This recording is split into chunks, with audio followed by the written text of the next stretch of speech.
अस्सलाम वालेकुम। आज का जो बेसिक टॉपिक था वो तो मेरा थोड़ा सा ना जो नेक्स्ट टॉपिक है इलेक्ट्रोलिसिस। इलेक्ट्रोलिसिस को पढ़ने से पहले हमें ना कुछ रिडॉक्स रिएक्शन के बारे में पढ़ना। तो रिडॉक्स रिएक्शन के बारे में मैंने एक छोटी सी इंट्रोडक्टरी वीडियो बनाई है। आप इसको फोकस कीजिए और गौर से समझ लीजिएगा इसमें करना क्या है।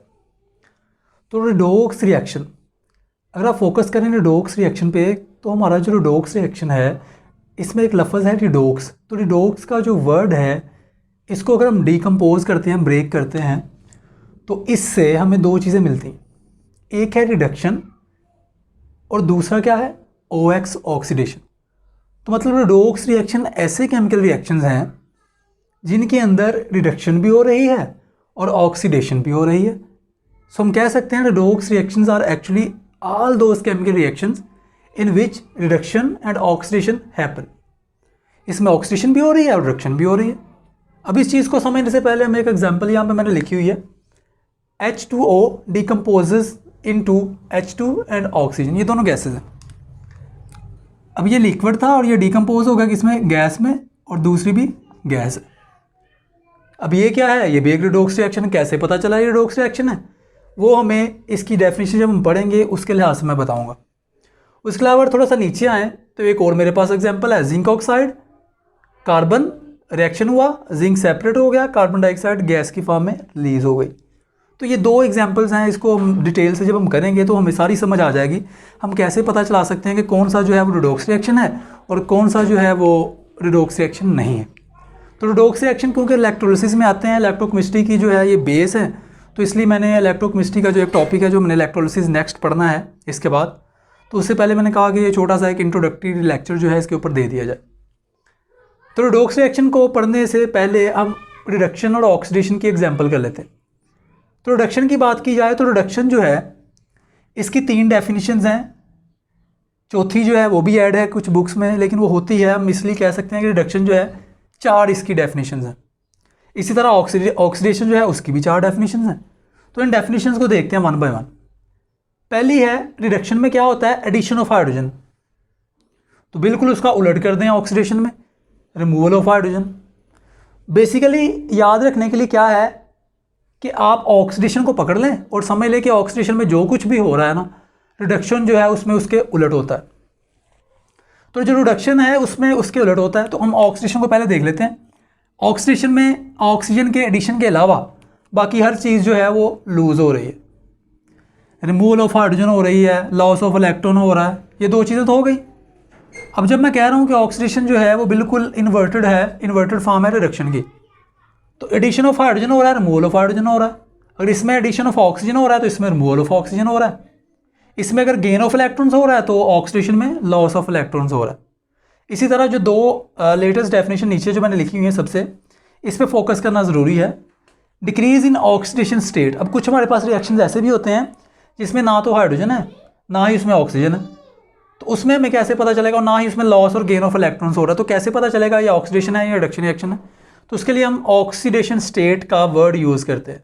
हम ऑक्सीजन स्टेट को देखते हैं, अगर तो ऑक्सीजन स्टेट जो है वो बढ़ रही है तो ऑक्सीडेशन है, अगर ऑक्सीडेशन स्टेट में कमी आ रही है तो रिडक्शन है। तो यहाँ तक आपको समझ आ गई होगी। अब हम सबसे पहले इसको देखते हैं ऊपर वाले में। ऊपर वाले को अगर देखा जाए तो इसमें ये जो हमारे पास रिएक्शन है इसमें ऑक्सीडेशन स्टेट के लिहाज से बात कर लेते हैं। तो ऑक्सीजन स्टेट के लिहाज से अगर बात की जाए तो हमें पता चल जाएगा कि भाई इसके साथ क्या हुआ है। अगर मैं इन्वर्ट रिएक्शन इसका ले दूँ, फॉर एग्जाम्पल यहाँ से मैं इधर को लेके चलता हूँ ये रिएक्शन, तो यहाँ पे आप देखें, यहाँ पे फ्री स्टेट में हम जानते हैं कि ऑक्सीजन स्टेट 0 होती है। किसी भी एलिमेंट की फ्री स्टेट में ऑक्सीजन स्टेट 0 होती है, 0 है। जब ये दोनों आपस में मिक्स हुए, रिएक्शन हुआ, तो हमारे पास H2O बना, और H2O की आपको पता ओवरऑल 0 है, ओवरऑल न्यूट्रल है। तो ओवरऑल न्यूट्रल कैसे है, यहाँ पे हाइड्रोजन की +1 होती है, हमने रूल्स पढ़े हुए हैं ऑक्सीडेशन स्टेट के, और ऑक्सीजन की -2 होती है। तो यहाँ पे 2 हाइड्रोजन है, इसलिए हर एक हाइड्रोजन का +1, और यहाँ पे 2, तो +1 +1 2, 2 हो गए तो -2, तो इसलिए ओवरऑल देखा जाए तो इसकी न्यूट्रल हो गई। अब आप खुद देखें, यहाँ पे हाइड्रोजन की 0 थी, यहाँ पे हाइड्रोजन की कितनी है, +1 है, तो ऑक्सीजन स्टेट में इजाफा हुआ है। तो ये वाला जो हाइड्रोजन है इसकी क्या हुई है, ऑक्सीडेशन, और ये जो ऑक्सीजन है इसकी 0 थी, इसकी ऑक्सीजन स्टेट में कमी आई है, -2 हो गया। तो डिक्रीज इन ऑक्सीजन स्टेट क्या है, रिडक्शन है। तो ऑक्सीजन की क्या हुई है, रिडक्शन हुई है, और हाइड्रोजन जो है इसकी इंक्रीज इन ऑक्सीजन स्टेट हुई है। तो इंक्रीज इन ऑक्सीजन स्टेट क्या है, ऑक्सीडेशन है, तो हाइड्रोजन की ऑक्सीडेशन हुई। बिल्कुल इसी तरह हम नीचे वाले में देखते हैं, तो नीचे वाले में ऑक्सीजन है, तो इसको देख लें। अब इस पर ये वाली डेफिनेशन लगेगी, कौन सी, रिमूवल ऑफ ऑक्सीजन। तो यहाँ पे देखें जिंक के पास ऑक्सीजन था, जिंक ने लूज कर दिया। तो जिंक के साथ भाई क्या हुआ, जिंक की क्या चीज़ यहाँ पे हुई है, जिंक की यहाँ पे रिडक्शन हुई है।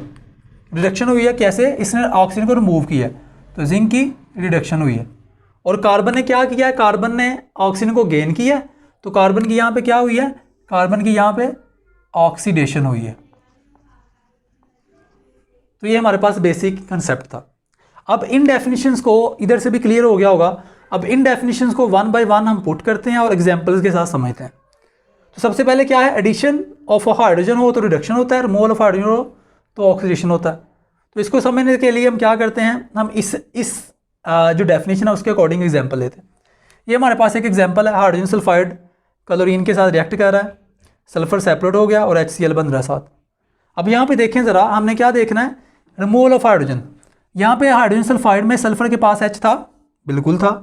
यहाँ पे सल्फर अकेला हो गया, मतलब सल्फर ने हाइड्रोजन को लूज़ किया।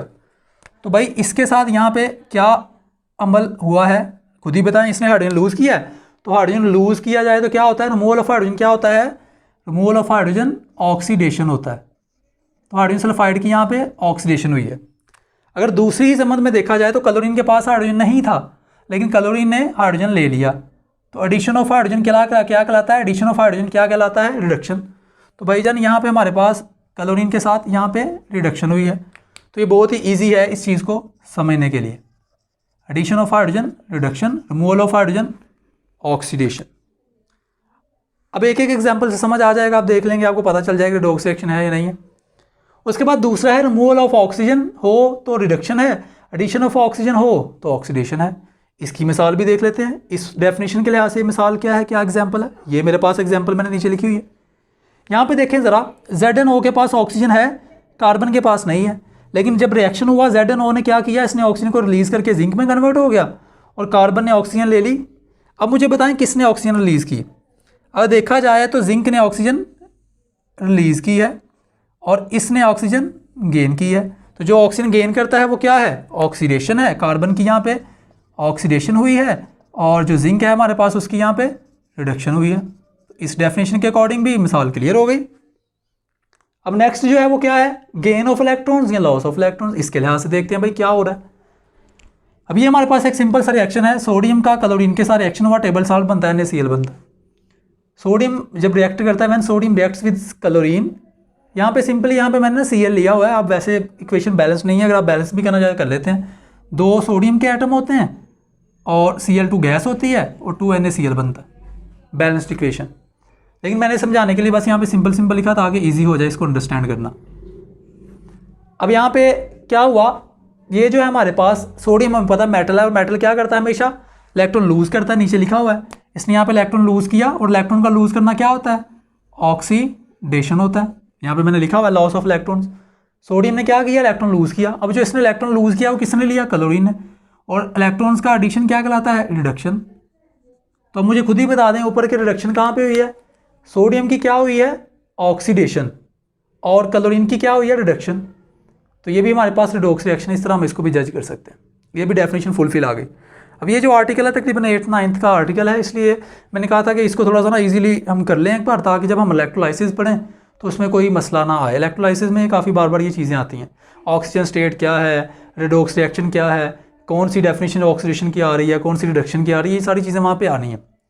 उसके बाद लास्ट जो डेफिनेशन है इंक्रीज और डिक्रीज इन ऑक्सीजन स्टेट, इसके लिहाज से हमें कैसे पता चले कि इक्वेशन के अंदर किस चीज़ की ऑक्सीडेशन हो रही है और किस चीज़ की रिडक्शन हो रही है। तो यहाँ पे मैंने 2 एग्जांपल्स लिए हैं।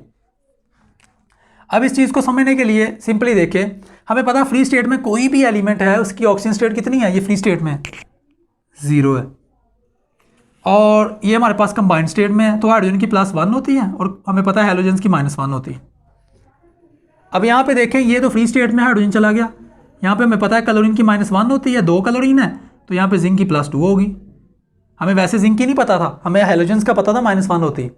जब हेलोजन्स का हमें पता -1 होती है तो 2 हैलोजन्स हैं तो इसलिए उसने ओवरऑल उसको कैंसिल आउट करना है, 0 करनी है, और इसकी -2 हो जाएगी कंबाइन करके, तो इसकी +2 हो जाएगी, तभी तो भाई कैंसिल होगा।